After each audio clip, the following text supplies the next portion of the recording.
Hello दोस्तों, आप सभी का स्वागत है। मैं हूं आलोक सिंह आतिश और आज के इस वीडियो सेशन में हम लोग बात करने वाले हैं प्रीवियस ईयर क्वेश्चन के 7वें सेट की। जी हां दोस्तों, इससे पीछे हम लोगों ने group D previous year question का छठा पार्ट ख़त्म करा था। आज के इस वीडियो सेशन में हम लोग 7A की बात करेंगे। तो आइए शुरू करते हैं अपने आज के इस सेशन की और चलते हैं पहले क्वेश्चन की तरफ। आपका जो पहला क्वेश्चन है आज के इस सेशन का, क्वेश्चन नंबर 1, आपसे क्या पूछा जा रहा है? बहुत ही आसान सा सवाल आपसे पूछा जा रहा है कि निम्न में से कौन सा तत्वों का वर्गीकरण परमाणु संख्या पर आधारित है।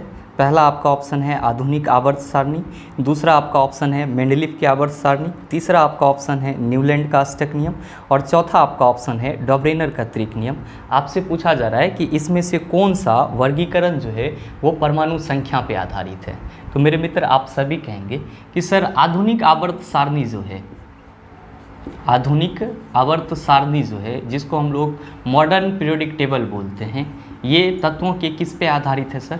तो तत्वों के परमाणु संख्या पे आधारित है, यानी कि एटॉमिक नंबर पे आधारित है। अच्छा, आप कहेंगे कि सर तब परमाणु द्रव्यमान पे कौन कौन सा वर्गीकरण आधारित है? तो मेरे मित्र ध्यान में रखेंगे कि न्यूलैंड का अष्टक नियम, न्यूलैंड का अष्टक नियम जिसको हम लोग ऑक्टेव रूल ऑफ न्यूलैंड कहते हैं, ऑक्टेव रूल ऑफ न्यूलैंड, और डॉबरेनर का ट्राइड रूल, डॉबरेनर का तिर्यक नियम, डॉबरेनर का तिर्यक नियम जिसको हम लोग डॉबरेनर ट्राइड रूल कहते हैं, और आपका मेंडलीव का आवर्त सारणी, मेंडलीव का आवर्त सारणी। सर ये तीनों जो हैं ये किस पे आधारित है?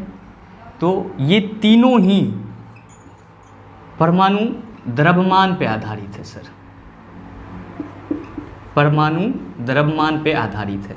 तो आपसे एग्जाम में ये भी क्वेश्चन पूछा जा सकता है सर कि न्यूलैंड का अष्टक नियम निम्नलिखित में से किस चीज़ पे आधारित है? तो आप कहेंगे परमाणु द्रव्यमान पे आधारित है। अच्छा, न्यूलैंड का अष्टक नियम होता क्या है? तो न्यूलैंड जब तत्वों का वर्गीकरण कर रहे थे तो इन्होंने क्या बताया कि अगर तत्वों को उसके बढ़ते हुए परमाणु द्रव्यमान के क्रम में सजाया जाए तो प्रत्येक 8वें तत्व का जो गुण होगा वो पहले तत्व के गुण जैसा होगा, लेकिन ये फेल हो चुका था, ये ज़्यादा चल नहीं पाया। और डॉबरेनर ने क्या बताया था कि अगर तत्वों को 3-3 समूह करके क्या किया जाए कि उसको बढ़ते हुए क्रम में सजाया जाए तो किनारे के जो 2 तत्व होंगे उसके परमाणु द्रव्यमान का औसत बीच वाले तत्व का जो होगा वो क्या होगा? परमाणु द्रव्यमान होगा। और मेंडलीव ने बताया थे कि किसी भी तत्व का जो भौतिक और रासायनिक गुण होता है वो उसके परमाणु द्रव्यमान के आवर्त फलन होता है। तो इन तीनों ही साइंटिस्ट का जो तत्वों का वर्गीकरण करने का आधार था वो तत्वों का क्या था सर? परमाणु द्रव्यमान था। जबकि आधुनिक आवर्त सारणी जो है वो आपका किस पे आधारित है? परमाणु संख्या पे आधारित है। मेरे मित्र ध्यान में रखेंगे कि आधुनिक आवर्त सारणी को किसने बनाया था? तो सर मोसले नामक वैज्ञानिक ने बनाया था। और कब बनाया था सर? तो 1913 में बनाया था। आप इस चीज़ को ध्यान में रखेंगे। अच्छा, पीरियोडिक टेबल से और क्या पॉपुलर क्वेश्चन आपसे पूछे जा सकते हैं? तो आपका एक क्वेश्चन पूछा जाता है कि मेंडलीव ने जिस समय तक आवर्त सारणी बनाई थी उस समय तक कुल ज्ञात तत्वों की संख्या कितनी थी? तो आप कहेंगे सर 63 थी। कितनी थी? 63। तो आपके एग्जाम में ये क्वेश्चन भी पूछा जाता है कि मेंडलीव के आवर्त सारणी में कुल कितने तत्व थे? तो आप कहेंगे 63 तत्व थे। एक और चीज़ ध्यान में रखेंगे कि मेंडलीव के आवर्त सारणी में टोटल 7 आवर्त थे। कितने आवर्त थे सर? 7 आवर्त थे, लेकिन वर्ग कितना था? तो सर 9 वर्ग था। ये भी आपके एग्जाम में पूछा जाता है कि निम्नलिखित में से किसके आवर्त सारणी में 7 आवर्त और 9 वर्ग थे? तो आप कहेंगे मेंडलीव के आवर्त सारणी में 7 आवर्त और 9 वर्ग थे। तो आपके एग्जाम में ये सब पॉपुलर क्वेश्चन भी आपसे पूछे जाते हैं, इसको भी आप ध्यान में रखेंगे। ऐसे जो आपका क्वेश्चन पूछा गया है कि निम्न में से कौन सा तत्वों का वर्गीकरण परमाणु संख्या पर आधारित है, तो अब आप क्या कहेंगे? सर आधुनिक आवर्त सारणी जो है ये तत्वों का ऐसा वर्गीकरण है जिसमें क्या आधार मान करके वर्गीकृत किया गया है सर? तो परमाणु संख्या को। तो आपके इस क्वेश्चन का सही आंसर क्या हो जाएगा? ऑप्शन नंबर ए हो जाएगा। उम्मीद करते हैं आप समझ पाए होंगे। चलते हैं अगले क्वेश्चन की तरफ। आपका जो अगला क्वेश्चन है, क्वेश्चन नंबर 2, आपसे क्या पूछा जा रहा है? आपसे क्वेश्चन पूछा जा रहा है कि कौन सा ऊतक पौधों के प्रकाश संश्लेषक हिस्सों से सामग्री परिवहन में मदद करता है? आपका ऑप्शन है फ्लोएम, जाइलम वाहिकाएं, भरण ऊतक, और चौथा आपका ऑप्शन है विभोजियोतक ऊतक। क्या होगा इसका सही आंसर? क्वेश्चन को एक बार फिर से पढ़िएगा। क्वेश्चन पूछा जा रहा है कि कौन सा उत्तक पौधों के प्रकाश संश्लेषक हिस्सों से सामग्री परिवहन में मदद करता है? अच्छा, यहाँ पे जो कहा जा रहा है क्वेश्चन में कि प्रकाश संश्लेषक हिस्सों से क्या कर रहा है सर? सामग्री का परिवहन कर रहा है, उस उत्तक का नाम क्या होगा? सामग्री परिवहन करने वाला उत्तक का नाम क्या होगा? आपसे ये पूछा जा रहा है। मेरे मित्र ध्यान में रखेंगे कि पौधे के जिस भाग में प्रकाश संश्लेषण की प्रक्रिया होती है वहाँ पे क्या बनता होगा सर? तो सर ग्लूकोज बनता होगा। क्या बनता होगा? ग्लूकोज बनता होगा। अब इस ग्लूकोज को परिवहन करने वाला कौन सा उत्तक है? तो आप ध्यान में रखेंगे सर कि पौधे में दो प्रकार के संवहन उत्तक पाए जाते हैं। कितने प्रकार के संवहन उत्तक पाए जाते हैं सर? 2 प्रकार के संवहन उत्तक पाए जाते हैं जो किसका काम करते हैं सर? तो पौधे में परिवहन का काम करते हैं, यानी कि ट्रांसपोर्टेशन का काम करते हैं। आप कहेंगे कि सर वो 2 प्रकार के उत्तक कौन कौन से हैं? तो सर पहला को हम लोग क्या बोलते हैं? पहला को हम लोग जाइलम बोलते हैं और दूसरा को हम लोग क्या बोलते हैं सर? दूसरा को हम लोग फ्लोएम बोलते हैं। ध्यान में रखेंगे कि ये जो आपका जाइलम है, ये किसको संवहन करता है सर? तो पानी और खनिज लवण को कहाँ से? तो पौधे के जड़ से पौधे के हर एक भाग में पहुँचाता है। तो आपसे अगर ये एग्जाम में पूछ दिया जाता कि पानी और खनिज लवण को पौधे के हर एक भाग में पहुँचाने वाला उत्तक कौन है, तो आप कहते सर जाइलम। और पौधे के भोजन और जो हार्मोन होते हैं उसको एक जगह से दूसरी जगह कौन पहुंचाता है? तो सर फ्लोएम। आपके क्वेश्चन में क्या कहा जा रहा है कि कौन सा उत्तक पौधे के प्रकाश संश्लेषक हिस्सों से सामग्री परिवहन में मदद करता है? तो मेरे भाई प्रकाश संश्लेषण की प्रक्रिया के द्वारा पौधे का भोजन बनेगा। क्या बनेगा सर? भोजन बनेगा, जो ग्लूकोज के फॉर्म में रहता है। अब इस ग्लूकोज को पौधे के हर एक भाग में पहुंचाने का काम किसका है? तो आप कहेंगे सर आप अभी बताए हैं कि फ्लोएम जो है वो भोजन और हार्मोन्स को पौधे के शरीर में हर एक भाग में पहुंचाता है। तो आपके इस क्वेश्चन का सही आंसर क्या हो जाएगा? आप सभी कहेंगे sir option number A is the right answer of this question. आपके इस क्वेश्चन का सही आंसर ऑप्शन नंबर ए हो जाएगा, फ्लोएम हो जाएगा। अच्छा, अगर जाइलम के बारे में पूछा जाता तो क्वेश्चन में क्या रहता? पानी और खनिज लवण को एक जगह से दूसरी जगह पहुंचाने वाला कौन सा उत्तक है? ये चीज़ रहता। मेरे मित्र ध्यान में रखिएगा कि यहाँ से आपके एक और क्वेश्चन पूछे जाते हैं। आपको मैंने बताया कि फ्लोएम जो है वो पौधे के भोजन और हार्मोन को एक जगह से दूसरी जगह ले जाता है। तो आपके एग्जाम में एक क्वेश्चन पूछा जाता है क्या कि निम्नलिखित में से पादप हार्मोन जाने जाते हैं, यानी कि पौधा का जो हार्मोन है उसको हम लोग किस नाम से जानते हैं? तो आप कहेंगे सर फाइटो हार्मोन के नाम से जानते हैं। क्या कहते हैं? पौधे के हार्मोन को फाइटो हार्मोन कहते हैं। हाँ, आपके ऑप्शन में है जाइलम वाहिका। तो आप समझ ही गए होंगे कि जाइलम वाहिका किस में होगी? सीप ट्यूब इसको हम लोग बोलते हैं। ये किस में पाई जाती है सर? तो आपके जाइलम में पाई जाती है। नेक्स्ट है आपका विभोज्योतक उत्तक। आप सभी समझ रहे हैं, मेरिस्मेटिक टिश्यू को हम लोग क्या कहते हैं? विभोज्योतक उत्तक कहते हैं। अच्छा, एक और चीज़ ध्यान में रखिएगा कि ये जो जाइलम और फ्लोएम है आपके कौन से टिश्यू के प्रकार हैं? तो आप कहेंगे सर ये कॉम्प्लेक्स परमानेंट टिश्यू है। ये कौन सा टिश्यू है सर? कॉम्प्लेक्स परमानेंट टिश्यू है। प्लांट का कॉम्प्लेक्स परमानेंट टिश्यू जाइलम और फ्लोएम है। अच्छा, आप कहेंगे तब सिंपल परमानेंट टिश्यू क्या होगा? तो sir simple permanent tissue sclerenchyma, parenchyma और कॉलेनकाइमा, इसको हम लोग सिंपल परमानेंट टिश्यू बोलते हैं। आप कहेंगे सर हमारे ऑप्शन में विभोज्योतक उत्तक है। तो प्लांट में 2 प्रकार के उत्तक पाए जाते हैं। पहला होता है मेरिस्मेटिक टिश्यू जिसको हम लोग विभोज्योतक उत्तक कहते हैं, और ये भी होते हैं 3 प्रकार के, एपिकल मेरिस्टेम, इंटरकैलरी मेरिस्टेम और लेटरल मेरिस्टेम। तो ये विभोज्योतक उत्तक के 3 प्रकार हैं। उम्मीद करते हैं आप समझ पाए होंगे। चलते हैं अगले क्वेश्चन की तरफ। आपका जो अगला क्वेश्चन है, क्वेश्चन नंबर 3, आपसे क्या पूछा जा रहा है? थोड़ा सा इसमें आप सुधार कर लीजिएगा। क्वेश्चन में है कि एक कार उच्च गति से चल रही है, यह किस ऊर्जा से मुक्त होता है दिया हुआ है, जबकि यहाँ पे सही क्वेश्चन क्या होगा कि यह किस ऊर्जा से युक्त होता है। ठीक है सर, तो आप मुक्त को काट के युक्त लिख लीजिएगा। आपके क्वेश्चन में जो मुक्त दिया हुआ है इसको कट कर दीजिएगा और वहाँ पे क्या लिखिएगा? युक्त। तो आप कहेंगे कि सर तब तो हमारे इस क्वेश्चन का सीधे आंसर आ जाएगा गतिज ऊर्जा। ऑब्वियसली आपसे जो पूछा जा रहा है कि एक कार उच्च गति से चल रही है तो यह किस ऊर्जा से युक्त होता है, कि मतलब क्या कि जब कोई कार हाई स्पीड से चल रही है तो उसमें कौन सी ऊर्जा होगी? तो आप सभी कहेंगे सर किसी वस्तु के गति के चलते तो गतिज ऊर्जा होती है। तो आपके इस क्वेश्चन का सही आंसर क्या हो जाएगा? ऑप्शन नंबर डी हो जाएगा। क्या हो जाएगा सर? Option number D. ध्यान में रखिएगा, आपके ऑप्शन में गुरुत्वाकर्षण बल भी है। तो गुरुत्वाकर्षण बल हम लोग क्या कहते हैं? तो कहते हैं सर पृथ्वी जिस बल से किसी वस्तु को अपनी ओर आकर्षित करती है उसी को हम लोग गुरुत्वाकर्षण बल कहते हैं। अच्छा, इसका फार्मूला भी आप लोग याद रखिएगा। क्या लिखते हैं सर? गुरुत्वाकर्षण बल के लिए फार्मूला F = G_m1 × m2/r²। ये क्या होता है सर? गुरुत्वाकर्षण बल के लिए फार्मूला हो जाता है। आप इस चीज़ को भी ध्यान में रखिएगा। आपके ऑप्शन में घर्षण बल भी है जिसको हम लोग फ्रिक्शनल फोर्स कहते हैं। मैंने पीछे के सेशन में भी बताया था। इसके बारे में आप सिर्फ इतना कहेंगे कि सर घर्षण बल जो होती है वो वस्तु के गति का क्या करती है? विरोध करती है। बस ये सफिशिएंट है। और नेक्स्ट है आपका स्थितिक ऊर्जा। तो आप सभी समझ रहे हैं किसी वस्तु की स्थिति के चलते जो ऊर्जा होती है उसी को हम लोग स्थितिक ऊर्जा कहते हैं या स्थितिज ऊर्जा कहते हैं। उम्मीद करते हैं आप समझ पाए होंगे। चलते हैं अगले क्वेश्चन की तरफ। आपका जो अगला क्वेश्चन है, क्वेश्चन नंबर 4, बड़ा ही आसान सा सवाल आप लोग याद किए होंगे। आपसे पूछा जा रहा है कि सोल्डर का डैश मिश्र धातु है, या ऐसे क्वेश्चन पूछा जाता है कि सोल्डर निम्नलिखित में से डैश का मिश्र धातु है। तो मेरे मित्र आप सब याद करते रहते हैं इसको कि सोल्डर जो है सर वो लेड और टीन का मिश्रण होता है या मिश्र धातु होता है। सोल्डर जो है वो किसका होता है सर? लेड और टीन का मिश्र धातु होता है। भाई लेड का सिंबल क्या होता है सर? तो Pb। अरे भैया शीशा को ही लेड बोला जाता है, ठीक है, इस चीज़ को आप ध्यान में रखिएगा। तब Pb और टीन का सिंबल क्या होगा सर? Sn। तो आपके क्वेश्चन में कहाँ पे दिया हुआ है Pb और Sn? आप कहेंगे सर ऑप्शन डी में दिया हुआ है। तो आपके इस क्वेश्चन का सही आंसर यही है, ऑप्शन नंबर डी।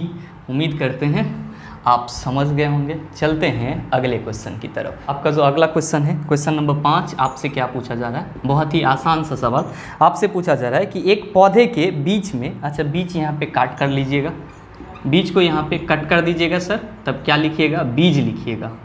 अब आपका क्वेश्चन सही हो जाएगा।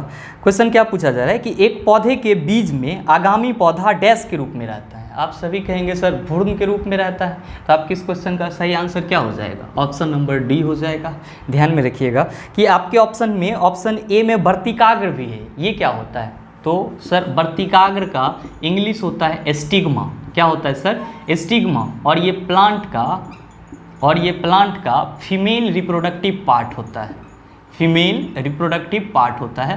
बस आपको इस चीज़ को ध्यान में रखना है। अच्छा, आप में से बहुत सारे कहेंगे तब सर प्लांट का मेल रिप्रोडक्टिव पार्ट कौन सा होगा? तो प्लांट का जो मेल रिप्रोडक्टिव पार्ट होता है उसको हम लोग एंदर बोलते हैं। क्या बोलते हैं सर? एंदर बोलते हैं। और आपके ऑप्शन में सर बिजांड भी है। तो आप समझ ही रहे होंगे, अंडाशय को भी आप बखूबी समझ रहे होंगे। मैंने पीछे के सेशन में अच्छे से बताया है। उम्मीद करते हैं आप समझ पाए होंगे। चलते हैं अगले क्वेश्चन की तरफ। आपका जो अगला क्वेश्चन है, क्वेश्चन नंबर 6, बहुत ही आसान सा सवाल आपसे क्या पूछा जा रहा है? आपसे पूछा जा रहा है कि माता पिता से संतान में शारीरिक या मानसिक गुणों में संचरण को कहा जाता है। क्या कहा जाता है? पेरेंट से उसके प्रॉपर्टीज़ का उसके बच्चे में चले जाना क्या कहलाता है? हेरिडिटरी कहलाता है, अनुवांशिकता कहलाता है। तो आपके इस क्वेश्चन का सही आंसर क्या होगा? आप कहेंगे सर ऑप्शन नंबर डी हो जाएगा। क्या? अनुवांशिकता।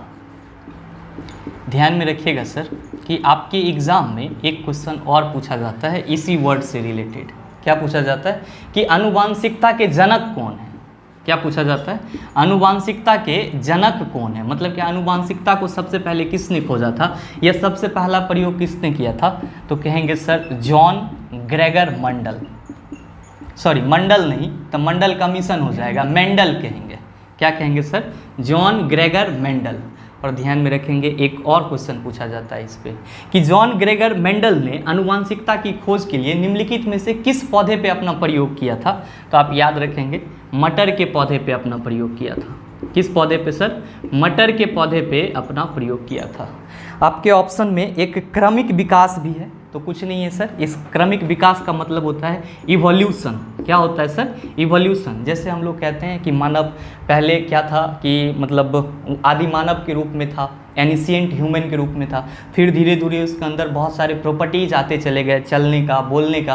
तो ये सब क्या हुआ है सर? इवोल्यूशन हुआ है, जिसको हम लोग क्या कहते हैं? क्रमिक विकास कहते हैं। और ज़्यादातर इस पे जो रिसर्च किए थे वो डार्विन नामक वैज्ञानिक ने किए थे। आप इस चीज़ को भी ध्यान में रखेंगे। उम्मीद करते हैं आप समझ पाए होंगे। चलते हैं अगले क्वेश्चन की तरफ। आपका जो अगला सवाल है, क्वेश्चन नंबर 7, आपसे क्या पूछा जा रहा है? क्वेश्चन पूछा जा रहा है आपसे कि एक वस्तु एक नियत वेग से उत्तर की दिशा में गति करता है, वस्तु पर लागू नेट बल होगा। मेरे मित्र, जब आपके क्वेश्चन में ये कहा जाए कि कोई वस्तु कांस्टेंट स्पीड से चल रहा है, चाहे वो कोनो डायरेक्शन में, उत्तर के बदला दक्षिणे चले, पूरब चले, पश्चिम चले, किधरों चले सर, सिर्फ ये लिखा हुआ है कि कांस्टेंट वेग से यानी कि नियत वेग से गति करता है, तो उस पर लगने वाला बल का वैल्यू क्या होगा, तो आप सीधे याद रखेंगे 0, शून्य।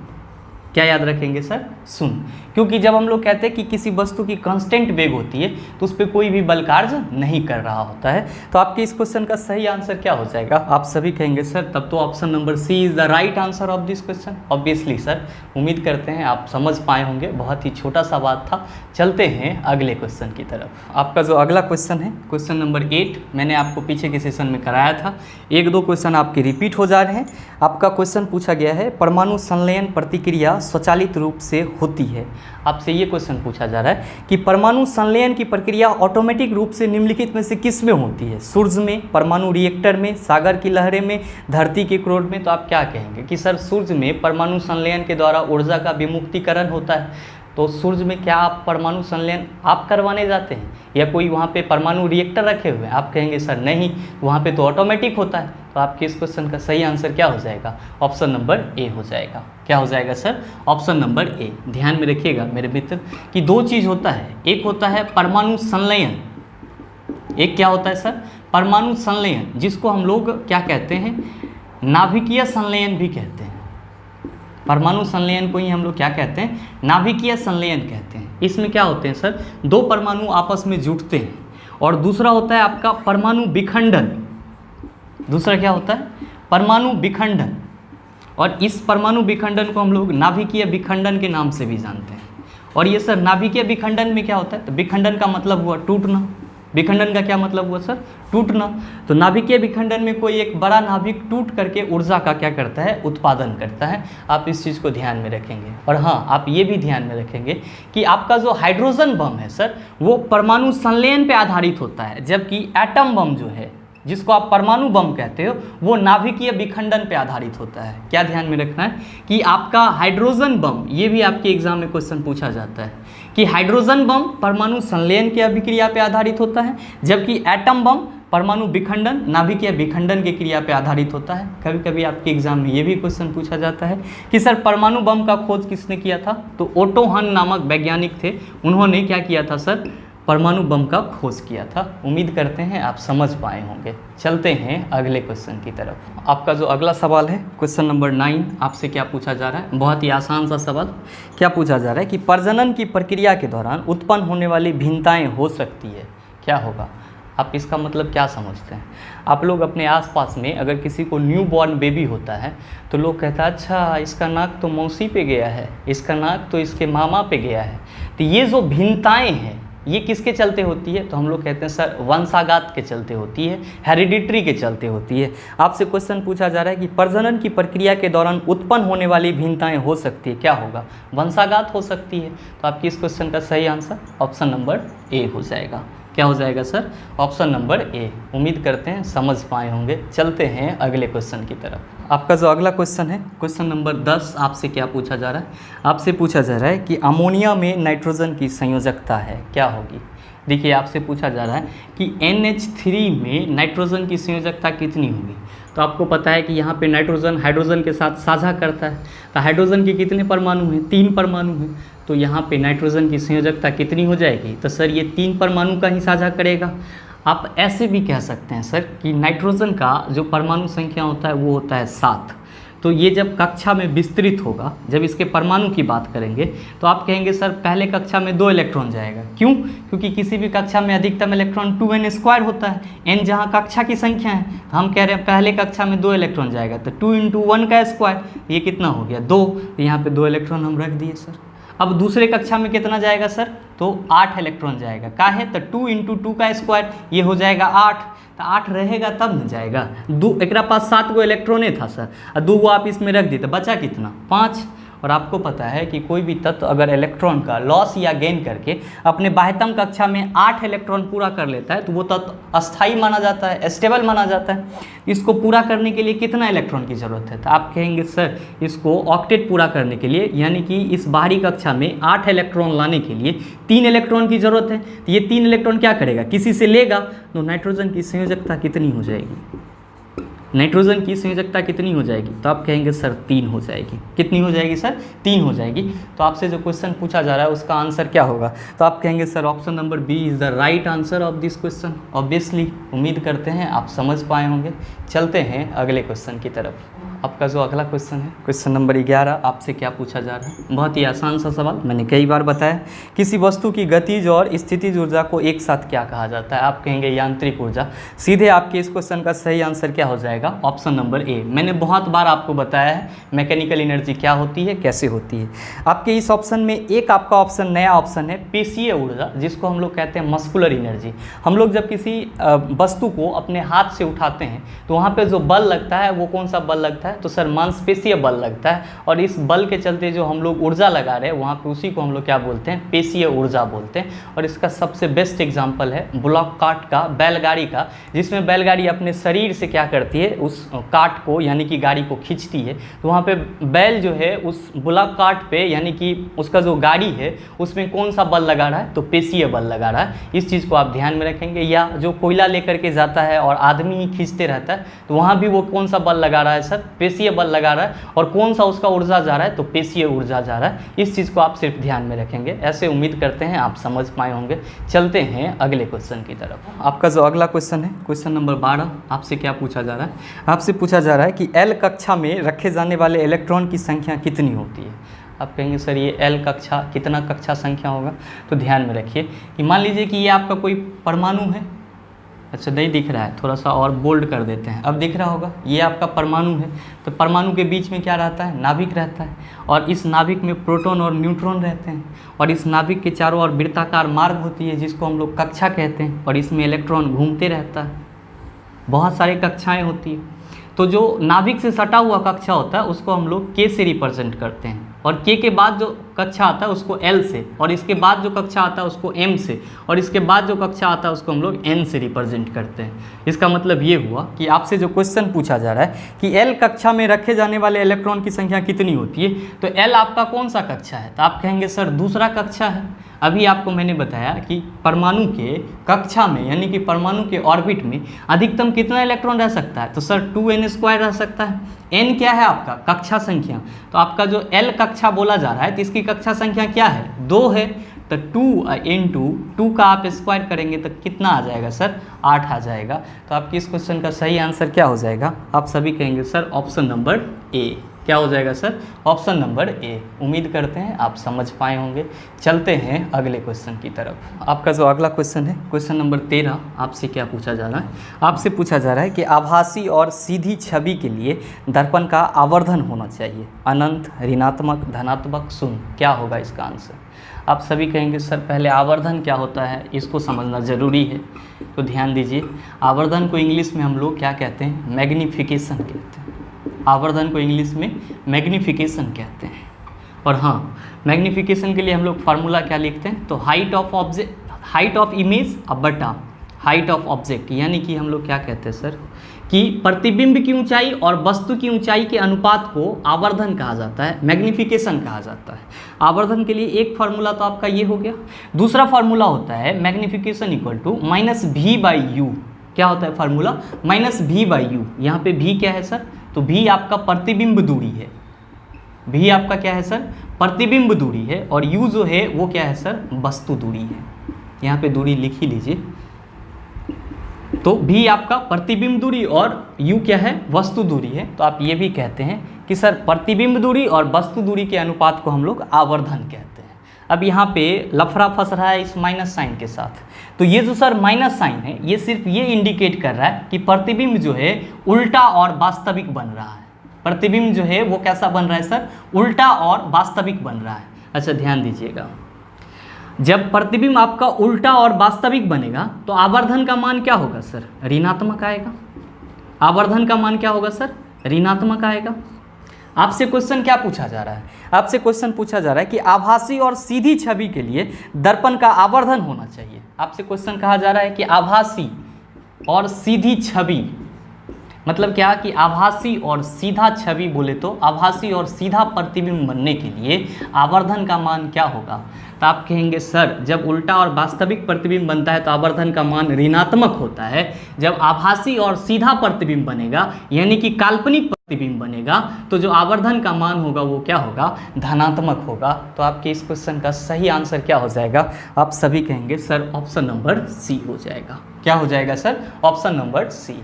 दोस्तों उम्मीद करते हैं कि आप इस चीज़ को समझ पाए होंगे और उम्मीद ये भी करते हैं कि पीछे के जितने भी क्वेश्चन थे उन सारे को भी आप अच्छे से समझ पाए होंगे।